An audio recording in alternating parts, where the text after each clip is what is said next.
Baiklah, Assalamualaikum warahmatullahi wabarakatuh. Perkenalkan, nama saya Fandi Nasrullah, NIM 1914-030049. Baiklah, saya dari kelompok 4 akan membahas materi tentang mengembangkan sikap kreatif dan inovatif.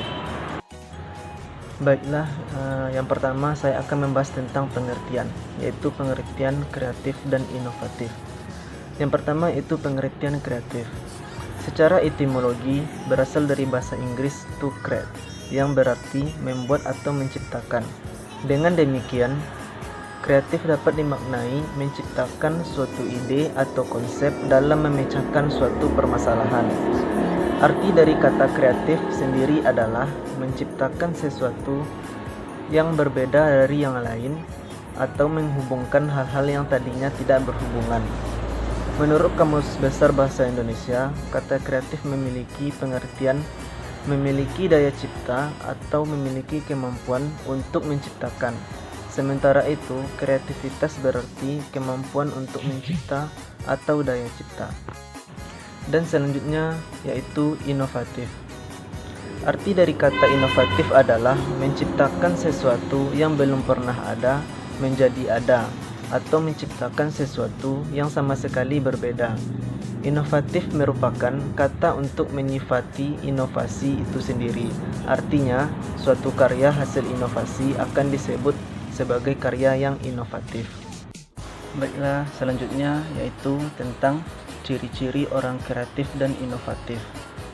Adapun ciri-ciri orang kreatif yang pertama yaitu suka berimajinasi, menyukai tantangan, mudah untuk beradaptasi, mudah merasa bosan, serta kadang menjadi seseorang yang misterius.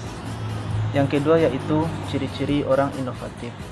Adapun ciri-ciri orang inovatif yang pertama yaitu tidak merasa cepat puas dengan keadaan saat ini, serta mempertanyakan otoritas dan rutinitas. Yang kedua, senantiasa mengeksplorasi lingkungan dan mengidentifikasi adanya kemungkinan-kemungkinan baru. Yang ketiga, tanggap terhadap kebutuhan dari dalam diri dan menjadi pribadi yang proaktif yang memprakarsai proyek baru. Yang keempat, memiliki pandangan yang jauh ke depan.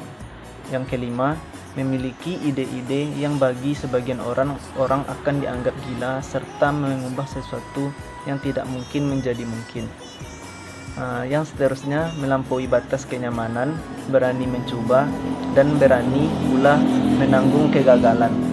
Yang ketujuh, mengubah lingkungan kerja sesuai dengan apa yang dibutuhkan, sering melakukan perjalanan guna memperoleh inspirasi ide-ide brilian, dan masih banyak lagi seterusnya. Baiklah, selanjutnya yaitu tentang contoh kreatif dan inovatif. Yang pertama yaitu contoh kreatif. Dari contoh kreatif ini dapat kita lihat seperti yang pertama yaitu drone bisa diubah fungsinya dengan kreativitas, misalnya dengan menjadikannya bangku cantik di ruang tamu.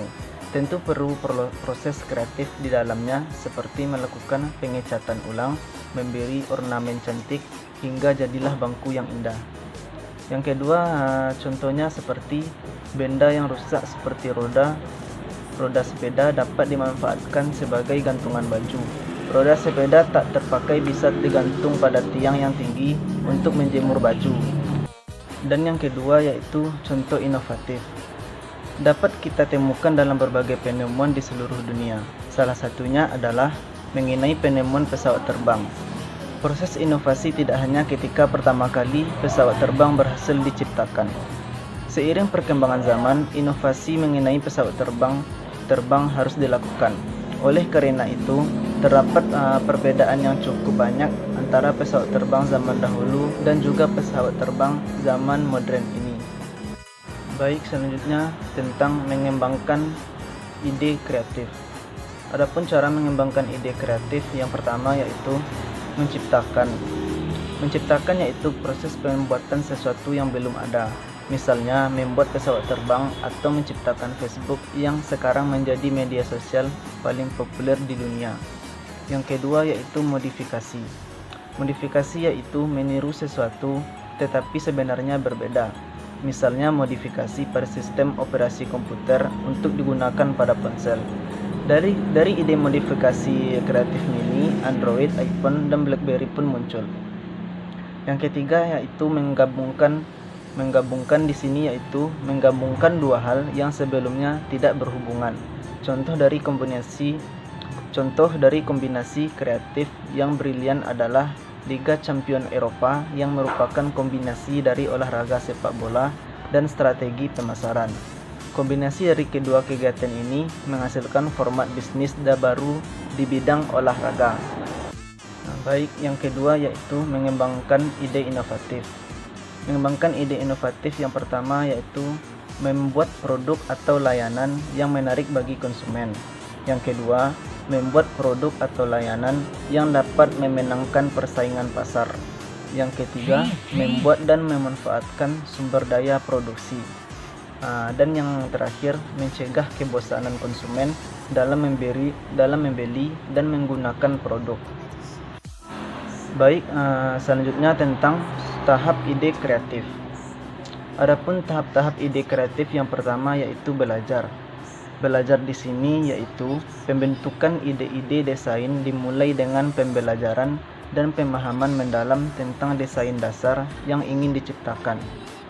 Yang kedua yaitu pelatihan. Pelatihan untuk mempelajari cara melakukan sesuatu dengan benar.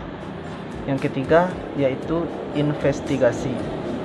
Investigasi yaitu sebelum mulai membayangkan sebuah ide, kita harus mendapatkan informasi yang cukup tentang klien, termasuk bidang usaha, layanan yang ditawarkannya, serta karakter perusahaan dan sebagainya.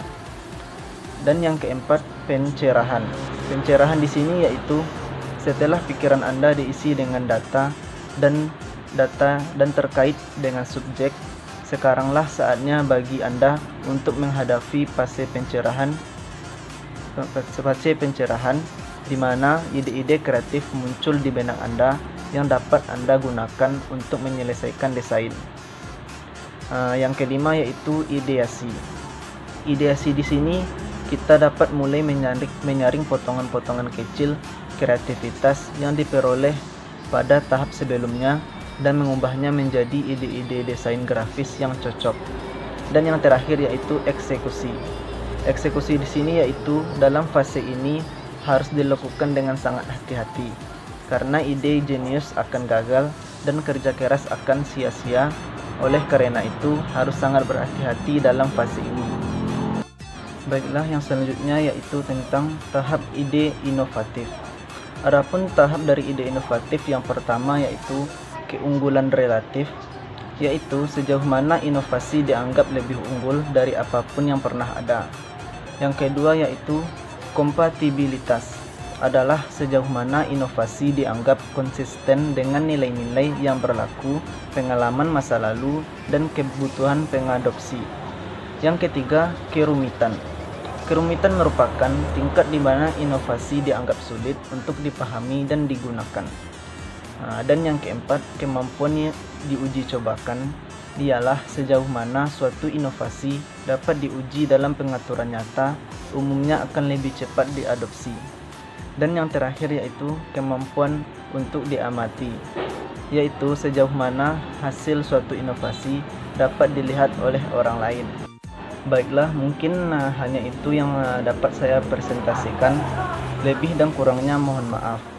Sekian, terima kasih. Saya tutup dengan wassalamualaikum warahmatullahi wabarakatuh.